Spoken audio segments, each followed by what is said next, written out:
Hi, my name is Henri Jolicoeur.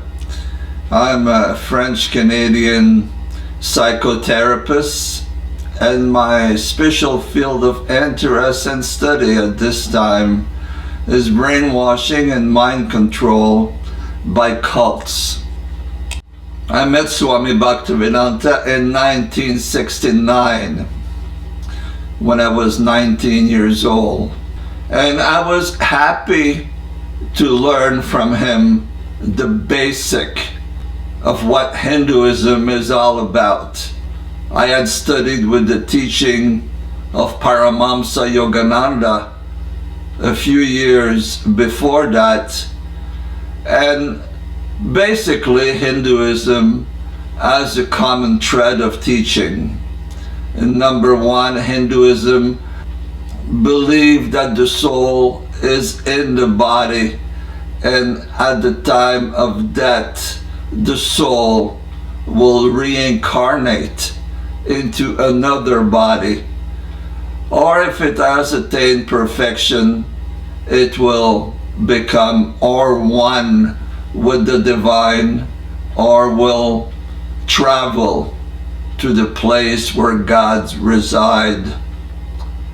Hinduism believes in karma. Every action has a reaction. Hinduism believes in ahimsa, non-violence. For that reason, Hindus are mostly vegetarian because they do not want to take part in the killing of animals. These are all teachings that were included in the Hare Krishna movement. To this day, more than 40 years later, I am still a vegetarian. My beloved sister, Marjolaine, who met Swami Bhaktivedanta in 1970, became a vegetarian and became involved in writing books regarding animal rights. She has written more than 5 books, and she is known internationally in the French language as someone who has helped the cause of the animal all around the world.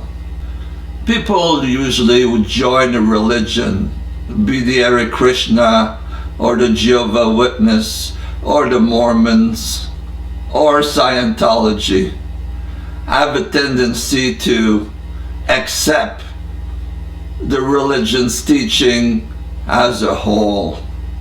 They do not question the religion. Everything that is taught in the religion, the disciple or the followers has to accept. And many in the Hare Krishna movement are of that opinion that Swami Bhaktivedanta was pure, perfect, enlightened, and therefore everything that he said, everything that he wrote, everything that he did is perfect and is correct. And I completely disagree with that affirmation. His teaching on the intelligence of women, well, was scandalous. He taught that women were less intelligent than man, that they should be subservient to man. And when this philosophy trickled down to the schools of the Hare Krishna movement in the 70s and early 80s, the Hare Krishna movement in many places taught that girls should not be educated but should be married very young. And even if it was illegal in places like New Vrindavan, girls were married 15, 16-year-old. And it is unfortunate that many women who joined the Hare Krishna movement while Swami Bhaktivedanta was alive and after, accepted this philosophy. Oh, he is right. I am less intelligent than the man around. So they had to be subservient to all the leaders of the Hare Krishna movement that were all males, and still at this time mostly male, for they believed that Swami Bhaktivedanta was right. Swami Bhaktivedanta really condemned homosexuality in many of his books. He even said that being an homosexual is demoniac. Unfortunately for him, he did not seem to recognize who was an homosexual and who was not. Some of his leading disciples, like Kirtanananda and Bhavananda especially, were lifelong homosexuals, and both of them were also pedophiles.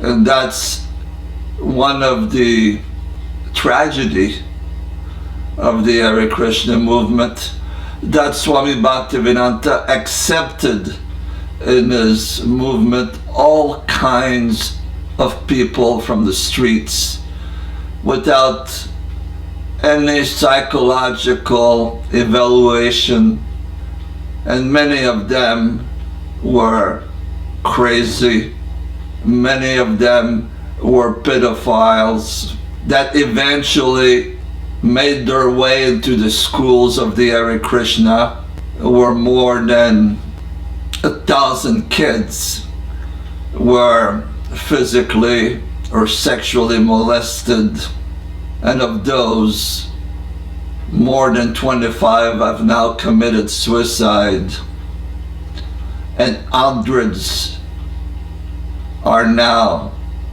in 2016, living extremely dysfunctional life. Sometime in the 1970s, Swami Bhaktivedanta started to give sannyas. He asked many of his celibate disciples to take vows to be celibate for their entire life. And over 100, if not a few hundreds, men took that vows, including myself, people who were 21, 22, 23 years old, took vows to be completely celibate for the rest of their life. No intercourse, no masturbation. They had to forget that sexuality existed for them. And that created tragic event. Some of the most tragic is the death of Vishnu Janan, who took his life at the age of 28-year-old because apparently he had broken his vow. Another friend of mine, Viraha Prakash from Venezuela, also took his life because he had broken his vows. There's been many more all around the world who took their life because they had promised all kinds of things to Swami Bhaktivedanta, especially concerning their sexuality, and they were unable to fulfill their promise. And the disciple of Swami Bhaktivedanta, who became the leaders after he left, continued to propagate these stupid beliefs that women are inferior and that homosexuality is demoniac. I think one of the worst example is a disciple called Siddhar Swarup. His name is Chris Butler, who declared himself to be the greatest guru in the world. In the late 80s, with his own disciple Mike Gabbard, who is now a senator in Hawaii, associated himself with a right-wing Christian organization in Hawaii, got over $500,000 to organize a propaganda against homosexuals in Hawaii. He took really seriously the fact that Swami Bhaktivedanta said homosexuals are demoniac. He still has a cult called the Science of Identity, and anybody that knows that cult knows that the cult is totally homophobic, anti-homosexual to this day. Although publicly the Hare Krishna movement will deny that they are racist, in the first book of Swami Bhaktivedanta, he mentioned clearly that the black race was an ugly race. He said often that there's things that you say in private, like his racist remark, and things that you never say in public. Swami Bhaktivedanta arrived in America with $1. And over the years, the Hare Krishna movement, starting in New York, by selling magazines, by selling books, made some money. But by the 1970s, there was many temples to maintain, and the Hare Krishna started to develop all kinds of money scam. Swami Bhaktivedanta knew that his time on earth was becoming shorter, and he took money from left and right without asking where the money come from.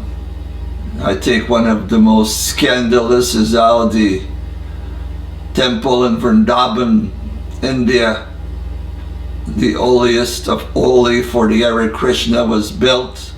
It was built by a disciple called Guru Kripa, who was bringing money to Swami Bhaktivedanta by the hundreds of thousands of dollars, and all that money was made from drug dealing.